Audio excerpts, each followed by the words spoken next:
Olá, gente! Bem-vindos ao meu canal. Eu sou a Juliana Aguiar. Tenho tido experiência de viajar sozinha e quero poder passar o maior número de dicas possíveis para você que também está planejando a sua viagem. O primeiro vídeo desse canal vai ser, na verdade, a minha última experiência, que foi nada mais, nada menos que para Fernando de Noronha. Sim, eu tive a oportunidade de estar nesse paraíso por 6 dias e quero poder passar o maior número de dicas possíveis. Para isso, eu dividi em 2 vídeos. O primeiro vai ser respondendo aquela pergunta clássica que todo mundo faz de quanto é que é viajar para Fernando de Noronha, quanto custa. E o segundo, eu vou focar mais no roteiro, na programação para esses 6 dias de viagem. Mas antes de ir pro vídeo, eu não posso deixar de pedir para você se inscrever aqui no canal, ativar a notificação, porque agora eu sei que eu tô muito blogueira, sei de tudo isso. Me seguir lá no Instagram também, que lá também tem fotos babadeiras, até porque não tem como não tirar altas fotos naquele paraíso, tá bom? Tem muita dica lá também. Então ative a notificação, dê o seu like. E se tiver alguma dúvida, alguma impressão, deixa aqui nas mensagens que eu vou responder a todo mundo com muito carinho. Para falar em despesas, eu dividi em 2 tipos. As despesas fixas, que são passagem aérea, hospedagem e as taxas. E o segundo vídeo, que eu considero renda variável, que vai depender muito do perfil de cada viajante, que é voltado ao transporte e alimentação. Então vamos falar sobre passagem aérea. Eu gastei ida e volta do Rio de Janeiro para Fernando de Noronha nesse período de meados de junho de 2021, que eu viajei agora, o valor de R$ 1.100 pela Azul. Mas eu também vi que a Gol, que são essas 2 companhias que fazem esse trajeto, também estava com um preço igual ou parecido. Por que isso acontece? Porque a gente está viajando em baixa temporada. Agora vocês me perguntam, vale a pena viajar em baixa temporada? Então, viajar em baixa temporada é viajar muitas das vezes fora do clima que é muito propício para aquela área. Nós estamos no inverno e vamos viajar para Fernando de Noronha, que é um lugar de praia. Então, realmente isso faz as passagens e os custos na ilha também reduzirem. Mas vale a pena? Então, vou compartilhar com vocês a minha experiência. Eu fiquei 6 dias na ilha. Nesse período, arrisquei, realmente fui com medo, mas assim, eu não peguei nenhum dia de chuva. No máximo, teve um dia que começou a chover no final da tarde, ficou um pouquinho à noite, mas no outro dia o clima já estava ótimo. Eu tenho seguido algumas pessoas até mesmo que moram na ilha e eles postam o dia a dia deles. Eu também não tenho visto mais de 2 dias consecutivos de chuva. Também, se vocês forem viajar nesse período e começar a chover, por favor, não coloque a culpa em mim. Mas assim, eu achei super vantajoso, até porque agora o mar tá mais tranquilo. Então assim, é muito propício para você fazer mergulho, também para a formação das piscinas naturais, porque na época do verão parece que a maré aumenta e perde muita costa de areia de algumas praias que você não vai conseguir aproveitar para banho. Então, assim, eu tive essa experiência de poder fazer todos esses passeios. Não tive um período de chuva que atrapalhasse, que estragasse nenhum dia da minha viagem, que me impedisse de fazer a minha programação. Curti, aproveitei e principalmente paguei mais barato, muito mais barato por ser em baixa temporada. Principalmente a questão da passagem aérea, como eu disse, que em alta temporada vai dobrar até mais esse valor que você não vai encontrar por esse valor de 1.000 e pouco, como agora na baixa temporada. Então é uma das dicas aí para economizar e tentar a sorte, né? Mas acho que pra mim valeu a pena. Sobre hospedagem, eu sempre costumo ficar em hostel porque eu viajo sozinha. Isso me dá uma economia absurda. Para Noronha não foi diferente. Eu gastei em 6 noites R$ 545,70 no hostel Ilha do Amor, que eu super recomendo, muito bem estruturado, muito bem organizado, fui muito bem recebida. Vou passar um pouco do trecho aqui de como é a estrutura do hostel para vocês verem. E assim, eu pesquisando pousadas também para uma pessoa, eu tava vendo que tava sendo no mínimo no valor de 1.500 para cima. Então assim, ficar em hostel foi uma alta economia de verdade. Mas assim, vai variar muito do perfil do viajante, né? Às vezes a pessoa quer um quarto privativo, a pessoa quer café da manhã, quer essas comodidades, vai ter que também estar disposta a pagar um pouquinho mais caro.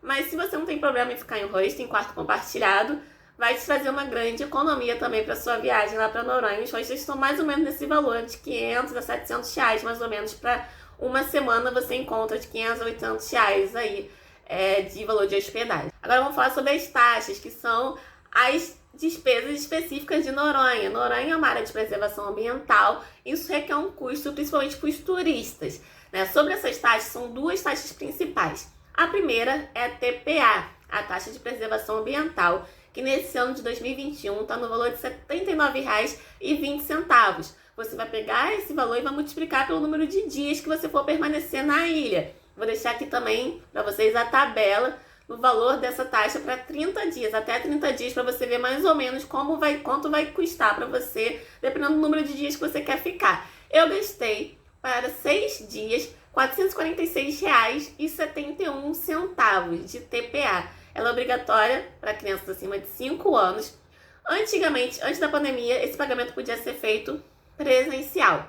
Depois da pandemia, com a reabertura da ilha, esse pagamento passou a ser exclusivamente feito pelo site. Eu vou deixar a descrição aqui para vocês também. O pagamento pode ser feito por boleto ou por cartão de crédito, pelo menos uma antecedência mínima de 48 horas para o seu pagamento compensar. Então, se você está planejando viajar para cá, pelo menos 2 dias antes, não deixe de pagar a taxa, porque sem o pagamento dessa taxa, você nem entra na ilha. Você vai ter que mostrar esse comprovante assim que você chegar no aeroporto lá de Noronha para você poder entrar na ilha. A segunda taxa é do Parque Nacional Marinho. Ela não é uma taxa obrigatória, mas se torna se você quiser acessar as regiões desse parque. Mas principalmente para um viajante de primeira viagem, não vai deixar de conhecer, por exemplo, o Sancho, que já foi eleita várias vezes a praia mais linda no mundo e fica dentro desse parque. Também para você fazer alguns passeios, como o do barco tradicional ou Ilha Tour, que passa por essas regiões, você também vai ter que pagar essa taxa. Além também para fazer a marcação das trilhas. Então, se você quer fazer as trilhas também lá em Noronha, você também vai ter que pagar essa taxa, que está no valor de R$ 126 para brasileiro e R$ 251 para estrangeiro. Vale por 10 dias consecutivos esse valor.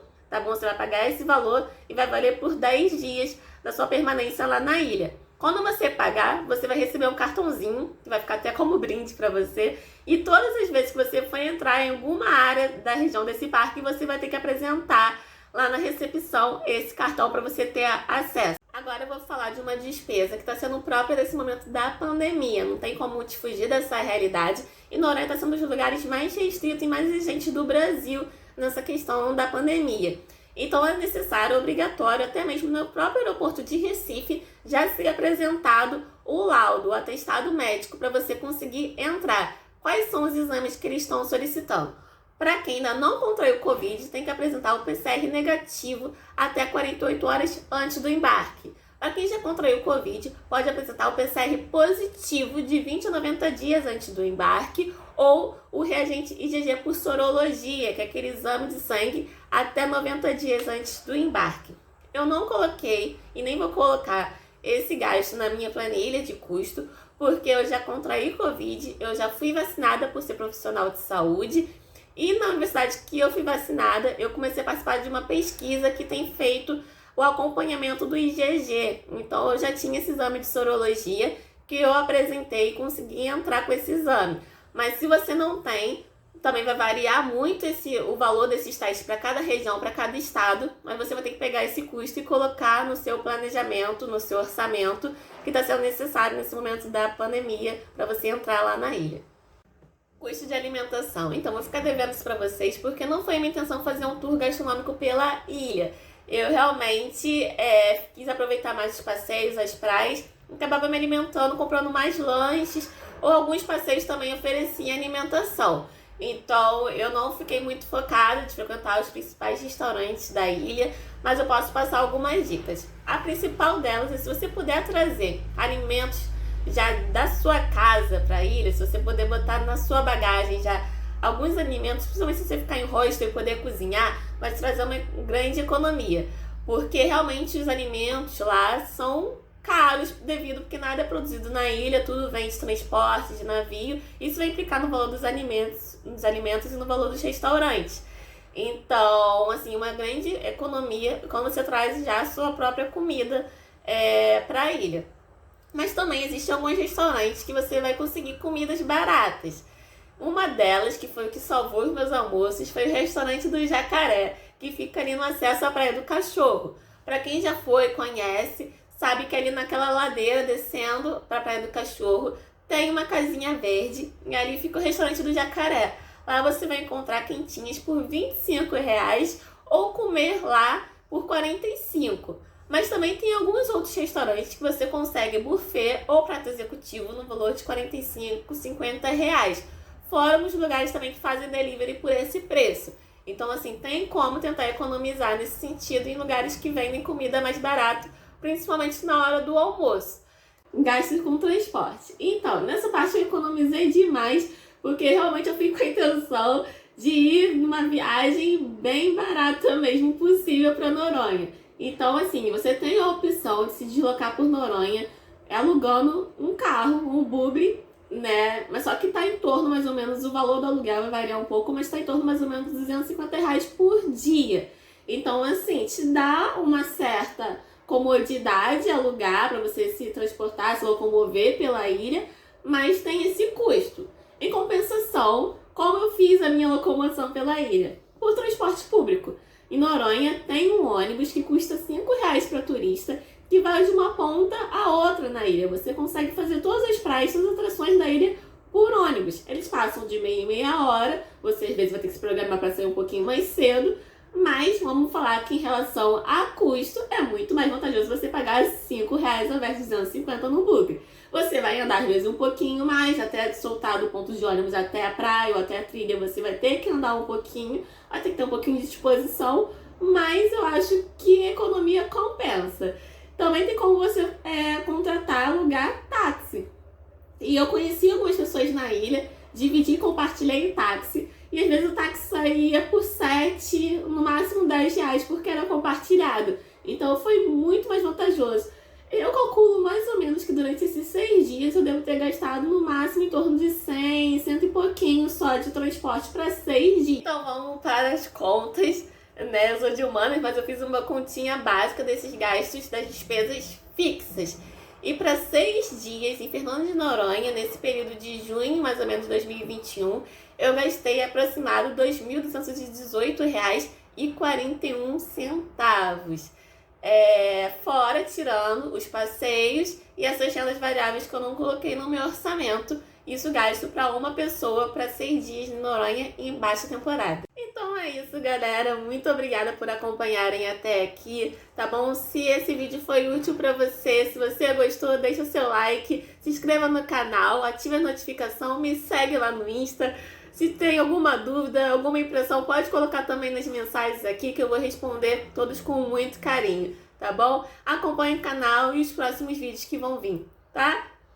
É isso, um beijo e até a próxima.